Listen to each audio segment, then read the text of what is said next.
एक talent agent के रूप में एक आदमी तनावपूर्ण और व्यस्त जीवन शैली जीता है जो उसके बेडरूम के प्रदर्शन को प्रभावित करता है। एक दिन जब वह अपने आंटी से विरासत में मिली आड़ू के बाग में जाता है तो वह एक असामान्य महिला से मिलता है जो उसे अंतरंगता में मदद करती है और उसे जीवन के प्रति उसका दृष्टिकोण बदलने में मदद करती है। कनाडा के एक गर्म दिन पर constable Jack Dundas Olive Cunningham से मिलते हैं जो आड़ू के पेड़ से बंधी हुई है। वह उसे याद दिलाते हैं कि आड़ू के बाग की मालकिन मे ने उसे अपनी वसीयत में शामिल नहीं किया है, इसलिए वह यह जोर देते हैं कि उसका विरोध प्रदर्शन कुछ नहीं बदलने वाला है। ऑलिव स्पष्ट करती है कि वह संपत्ति के लिए नहीं बल्कि उन गंदे लोगों से इसे बचाने के लिए लड़ रही है जो इसे विकसित करना चाहते हैं। जब कांस्टेबल डंडास उसके समर्थन को नकारते हैं, ऑलिव उन्हें गिरफ्तार करने की चुनौती देती है। वह उसे धमकी देती है कि उसके पास लोग हैं जो गिरफ्तारी को गवाह बनाएंगे और इसे रिकॉर्ड करेंगे, जिससे उसका बुरा नाम होगा। एक संकेत देने पर उसके साथी सामने आते हैं और ट्रिक्सी उसे कपड़े उतार देती है। दूसरी ओर स्टिल्ट्स कांस्टेबल के चेहरे के सामने कैमरा रखता है ताकि उसे और असहज बनाया जा सके। जैसे ही लॉस एंजल्स में सूरज ढलता है, टैलेंट एजेंट मैक्स रोथ को अपनी आंटी में से एक वसीयत के साथ पत्र प्राप्त होता है। इसलिए अगले दिन मैक्स अपने वकील पिता क्लाइव से मिलता है ताकि यह परामर्श कर सके कि उसे अपनी आंटी से आड़ू का बाग क्यों विरासत में मिला।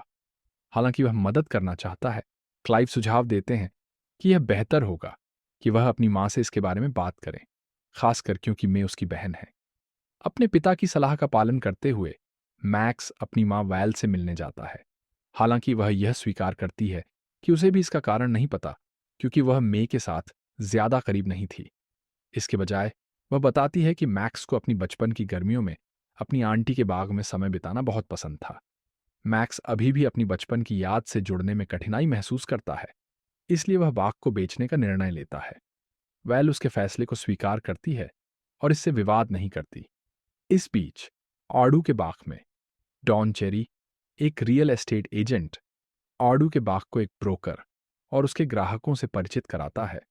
हालांकि संपत्ति अभी बाजार में नहीं आई है। उसके व्यापारिक सौदे को बिगाड़ने के लिए ट्रिक्सी उसका फोन छीन लेती है और आदमी को उसे पकड़ने के लिए उकसाती है। ट्रिक्सी ऑलिव के स्थान पर दौड़ती है और उसे रिकॉर्ड करती है, जबकि वह अपनी नंगई को डॉन के ग्राहकों के सामने प्रदर्शित करती है। जैसे ही डॉन ट्रिक्सी के पास पहुंचता है, वह उसे पकड़ने की कोशिश करता है। तब वह फोन स्टिल्ट्स को फेंक देती है। रियल एस्टेट एजेंट उसे फोन वापस करने का आदेश देता है और स्टिल्ट्स शरारत से उसे वापस कर देता है। उन्होंने जो हंगामा देखा उसकी वजह से डॉन के संभावित ग्राहक कॉल को अचानक खत्म कर देते हैं। नाराज डॉन ओलिव से घर की चाबी मांगता है, लेकिन वह देने से इनकार कर देती है। डॉन उसे मे की संपत्ति पर अधिकार जताने के लिए डांटता है, ये बताते हुए कि वह इसका मालिक नहीं है। ओलिव उसे याद दिलाती है कि मे ने अपनी बाग को विकास के लिए बेचने से मना किया था, लेकिन वह उसे नजरअंदाज कर देता है। मैक्स के कार्यालय में वह जल्दी काम पर निकलता है और अपने सहयोगी रयान को आदेश देता है कि जब तक वह वापस नहीं लौटता, वह उसकी जिम्मेदारियां संभाले। थोड़ी देर बाद मैक्स घर लौट आता है, लेकिन इससे पहले कि वह निकल पाता, उसकी गर्लफ्रेंड लाना उससे प्यार करना चाहती है। वह उसके प्रयासों से बचता है, जिससे वह नाखुश हो जाती है। बेड में उसकी निष्क्रियता को लेकर मैक्स मानता है कि यह प्रतिबंधित पदार्थों के उपयोग का प्रभाव है। इसके विपरीत लाना का कहना है कि मैक्स नशे में न होते हुए भी निष्क्रिय रहता है। नाराज, वह लाना को उसकी टिप्पणी के लिए फटकारता है। वह जोर देकर कहता है कि वह जिस तनाव का सामना कर रहा है वह उसके द्वारा की गई जिम्मेदारियों के कारण बढ़ रहा है। एक हार चुकी लाना बस उसकी बातें स्वीकार कर लेती है, जिससे वह अपराध बोध महसूस करता है। फिर वह धीरे से उसे बताता है कि वह एक हफ्ते के अंदर वापस आ जाएगा। अगले दिन डॉन कांस्टेबल डंडास के पास जाता है और ऑलिव की उसके व्यापार में बाधा डालने की शिकायत करता है। वह यह सवाल करता है कि वह उसे क्यों गिरफ्तार नहीं कर सकता, तो कांस्टेबल बताते हैं कि उन्हें कार्रवाई करने से पहले नए मालिक की सहमति का इंतजार करना होगा। हालांकि कांस्टेबल डंडास ये देखकर चकरा जाते हैं कि वह उस संपत्ति को क्यों दिखा रहे हैं जो अभी बाजार में नहीं आई है। डॉन बस सवाल को टाल देता है, लेकिन कांस्टेबल को लगता है कि वह तकनीकी रूप से अवैध रूप से संपत्ति पर है। जहां तक मे के बाग का सवाल है, मैक्स संपत्ति पर पहुंचता है, लेकिन उसे सिग्नल प्राप्त करने में समस्या होती है। जैसे ही वह इसे ढूंढने की कोशिश करता है, वह ट्रिक्सी को पेड़ों के पास घेरते हुए देखता है, जिससे वह उसे पकड़ने की कोशिश करता है। ये उसे ऑलिव से मिलवाता है, जो अभी भी नंगी और आड़ू के पेड़ से बंधी हुई है।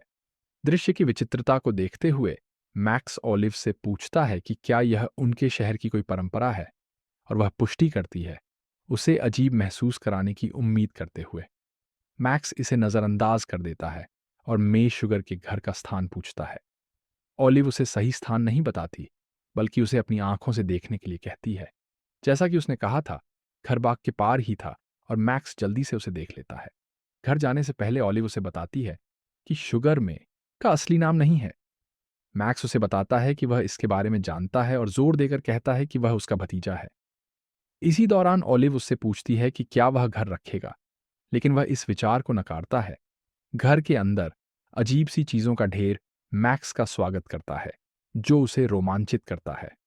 वह इसका अन्वेषण जारी रखता है और देखता है कि पुरानी चीजें कमरे की सजावट को खूबसूरती से सजा रही हैं, जो इसकी पहचान को दर्शाती हैं। अचानक मैक्स को क्लाइव का फोन आता है। अपनी बातचीत के दौरान मैक्स अपने पिता को बताता है कि ऑलिव बगान में है। क्लाइव इस पर आश्चर्यचकित नहीं होते और यह बताते हुए कि वह उसके कॉल का कारण है।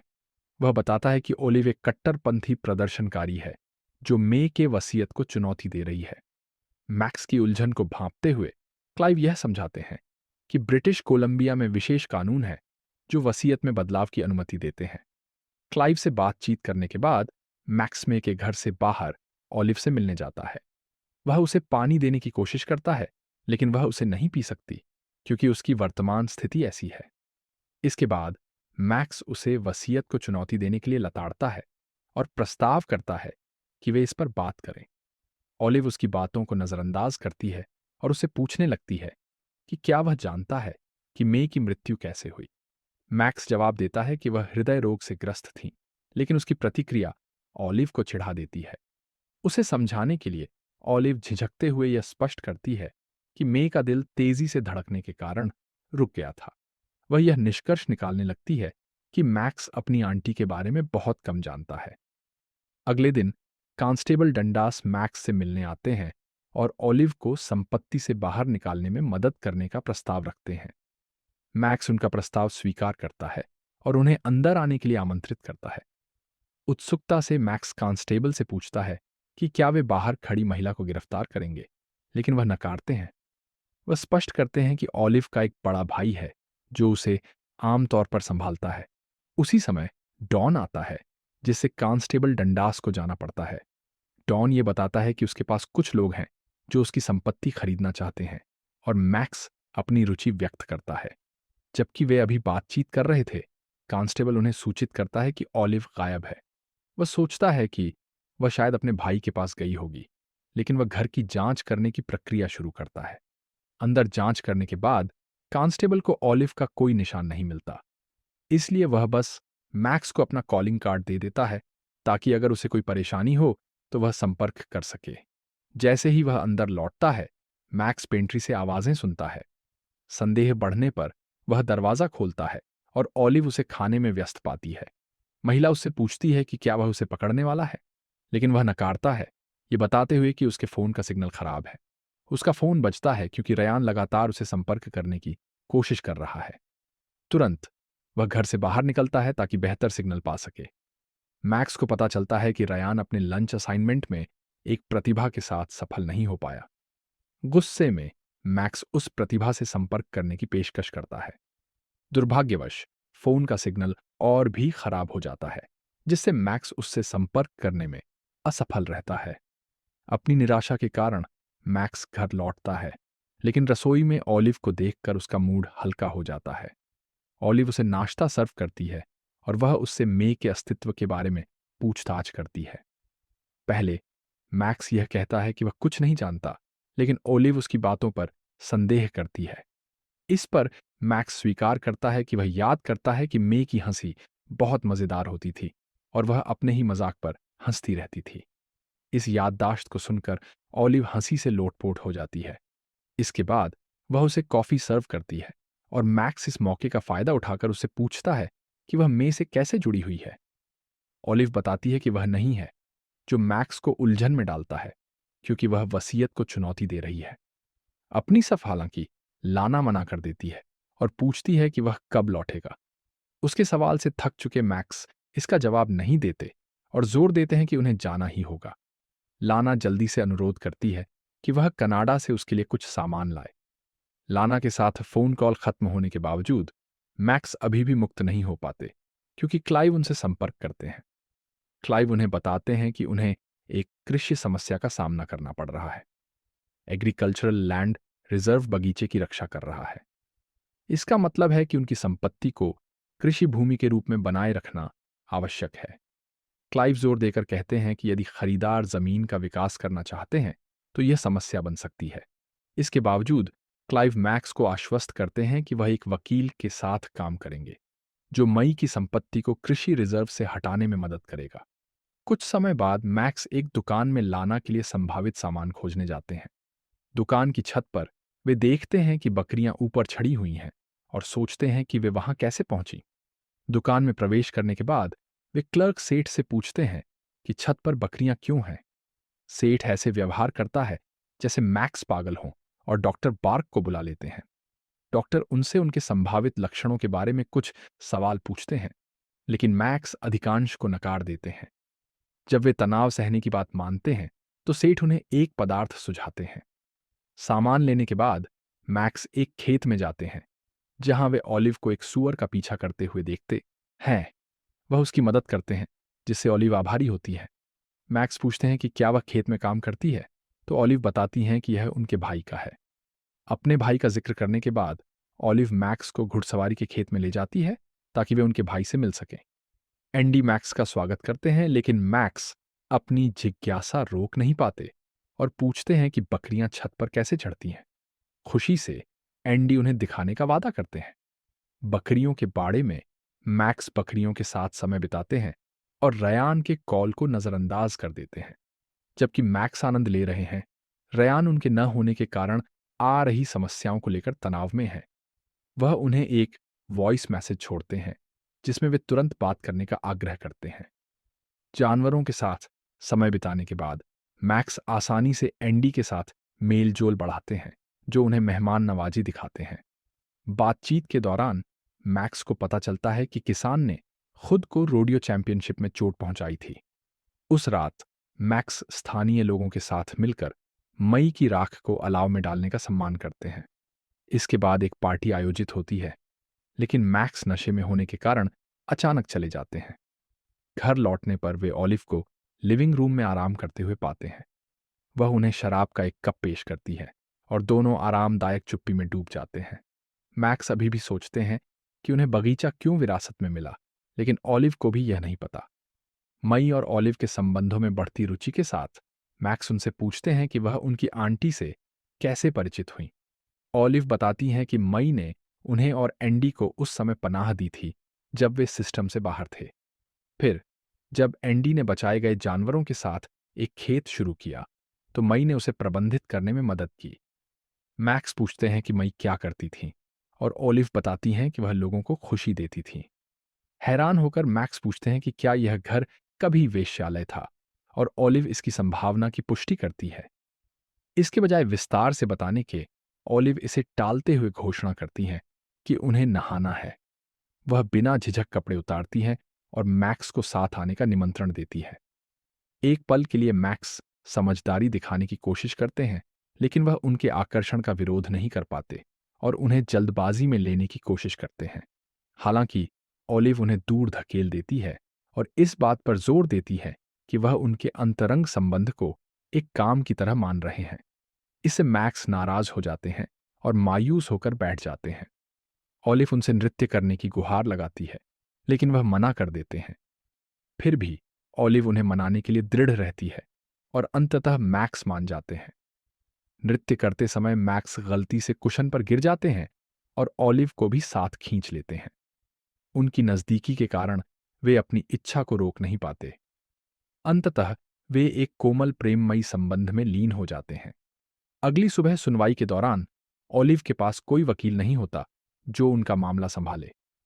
जज लेरमॉन उनसे पूछते हैं कि क्या वह मई की रक्त संबंधी है, खासकर क्योंकि वह खुद को उनकी बेटी बताती है। इसके अलावा उनके आवेदन को आगे बढ़ाने के लिए इसे मृतक के साथ उनके रिश्ते को साबित करना होगा। मैक्स के वकील पीटर कोस्की घोषणा करते हैं कि ऑलिव मई से संबंधित नहीं है क्योंकि कोई सबूत नहीं मिला। इसे साबित करने के लिए वह डॉन द्वारा लिखित एक हलफनामा पेश करते हैं। क्योंकि ऑलिव के पास मई के साथ अपने कानूनी संबंधों का कोई सबूत नहीं है, अदालत उनके आवेदन को खारिज कर देती है। इसके तुरंत बाद पीटर मैक्स से उनके आवेदन की प्रस्तुति के लिए हस्ताक्षर का अनुरोध करते हैं। ऑलिव यह सब सुन लेती है, जिससे वह पूछने लगती है कि यह सब क्या है। पीटर उसे बताता है कि मैक्स ने मई के बाग को कृषि आरक्षित क्षेत्र से हटाने की योजना बनाई है। ये सुनकर गुस्से में ऑलिव घोषणा करती है कि मई की संपत्ति संरक्षित है। इसके बाद वह मैक्स को फटकार लगाती है कि उसने उसे यह बात क्यों नहीं बताई। मैक्स अपने फैसले का बचाव करते हुए बताता है कि उसने वह क्षेत्र इसलिए देखा ताकि वह जमीन बेच सके। साथ ही वह लॉस एंजलिस में अपनी जिंदगी बिता रहा है। डॉन इस झगड़े को नोटिस करता है और स्थिति का पता लगाने की कोशिश करता है। ऑलिव अपनी नाराजगी जाहिर करती है, जिससे डॉन उसे उसकी विनम्रता की कमी के लिए फटकार लगाता है। जब ऑलिव लगातार उस पर अपशब्द कहती रहती है, तो डॉन कहता है कि हर कोई उससे तंग आ चुका है। मैक्स के विश्वासघात और डॉन के अपमानजनक शब्दों से आहत होकर ऑलिव अपना आपा खो देती है और जिम्नेजियम को तोड़फोड़ करने लगती है। कुछ स्थानीय लोग उसे शांत करने की कोशिश करते हैं, लेकिन एंडी हस्तक्षेप करता है और उनसे कहता है कि उसकी बहन को थोड़ी जगह दें। हालांकि मैक्स बात नहीं मानता, जिससे एंडी उसे फटकारता है।